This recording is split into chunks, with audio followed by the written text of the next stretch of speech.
If you're ever going to listen to me when I say that the next few minutes could change the way your photos and videos look and instantly make them look more professional, this is it. I actually hate myself for not having one of these sooner. Looking back at old photos and thinking, this could have been so much better if only I'd had that one thing. Talent. I'm kidding. I do need some of that, but let's just move on. In this video, I'm going to be showing you why this item has ended up in my camera bag permanently. It can be used for a wide variety of subjects such as portraiture, landscapes, and even car and automotive work. And if you haven't got one yet, I'm also going to be answering the question of whether paying a premium price for a better quality product will actually give you more premium results, or should you save your money and buy something much more affordable? What I'm going to show you isn't exactly groundbreaking. It's nothing too exciting per se, but I know there's a fair few of us out there, me included, who's underestimated the ability of what this can do. But make sure you stick around for the whole video because there may be a few things scattered throughout which you didn't realize you could actually do. Or more importantly, things that you shouldn't do, because as much as this can improve your image, it can also ruin your image just as quick.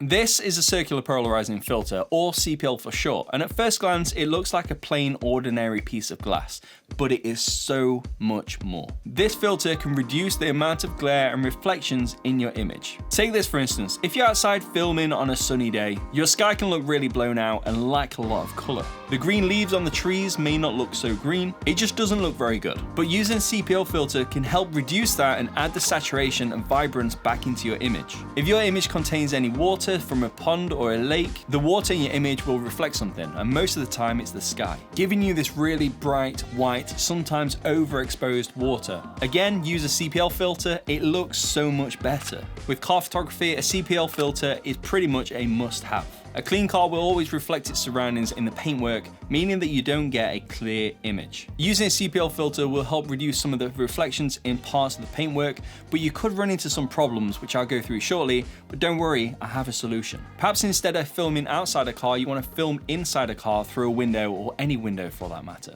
Again, a CPL filter will help reduce the reflections in the glass, allowing your camera to see the subject through the glass a lot clearer. And when photographing and filming people outside on a really bright sunny day, a CPL filter can help save your image as well. Right now the sun is out and it's off to one side, and the image, it doesn't look too bad. It looks okay and it's well exposed. But if you look at one side of my face, it looks really shiny, and that's the side which is facing the sun. In some situations, that could be overexposed in your image. So then you have no choice than to bring your whole exposure down. And this could especially be a problem if you're taking portraits of people in the sun. But by putting a CPL filter on your lens and turning it just a fraction, you can help reduce the amount of glare and the shine on someone's face. It makes everything look a little bit more natural, and it adds a little bit of colour to the face. One of the problems I mentioned earlier on is that when you're using a CPL filter, you may not actually get the photo you want straight away, or at least in just the one photo. Take this for instance, currently doing some client work. Obviously the car is clean, so you're gonna get some reflections. So you put a CPL filter on your camera, you twist it round, you get rid of the reflections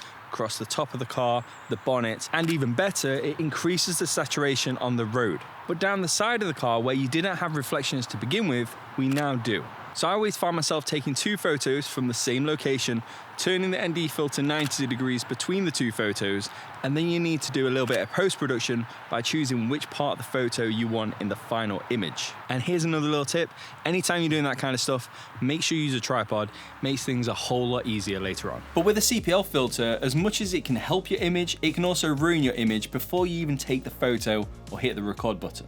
So here's a few things you need to keep an eye out for. A CPL filter can sometimes give you a bit of a vignetted look in certain parts of your image. A good example of this is in certain parts of the sky. Sometimes you'll see that only little parts of the sky is affected, making it look a lot darker than the rest of the image. But most of the time the best thing to do is use a much narrower focal length rather than using something much wider. Anything from 35mm upwards you should be fine, but anything from around 24 or wider you could run into a few problems. But a great photographer and videographer knows when and when not to use a filter. Just because you have a CPL filter doesn't mean that you have to use it at full strength all of the time on every photo or video you make. Sometimes getting rid of the reflection entirely makes your image look really flat and unnatural. So don't be afraid to dial back the strength that little bit, or don't use it at all. A CPL filter isn't something that you can just put on the end of your lens and that's it. Your image is going to be 1,000 times better instantly. No matter what you do with a filter, as you move the camera around to different parts of your subject,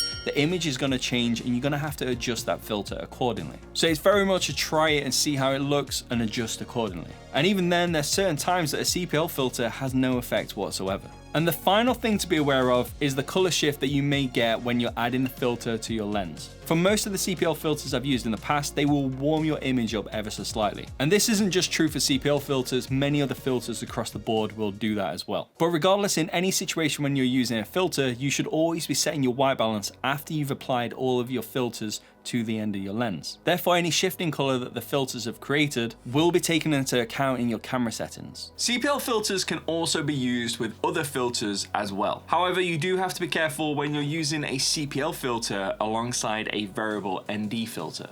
A variable ND filter is actually just two CPL filters, and I believe one of them is turned around against the other, so they're working in opposite directions. So adding a third CPL filter into the mix can be possible. However, it may work slightly different in some situations due to the varying amounts of polarization that's going on. Way too much polarization for me to get my head round.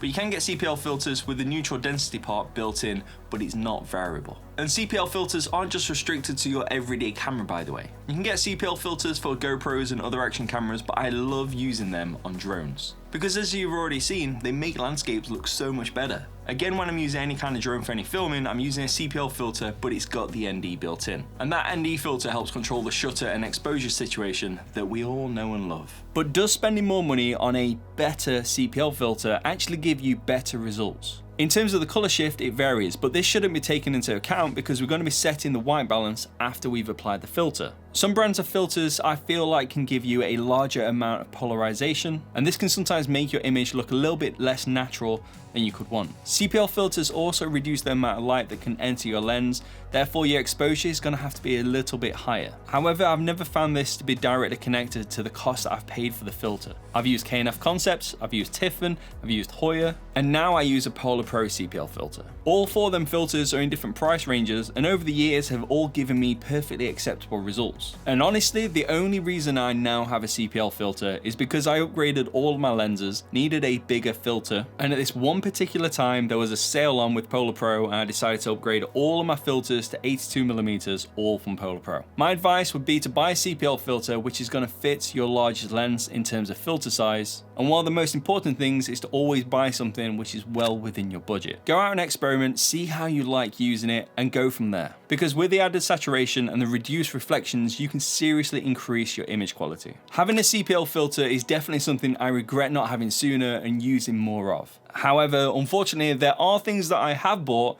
that I completely regret buying entirely. If you want to see exactly what they were, then watch this video right here, because I would hate to see you make the same mistake. I'll see you there.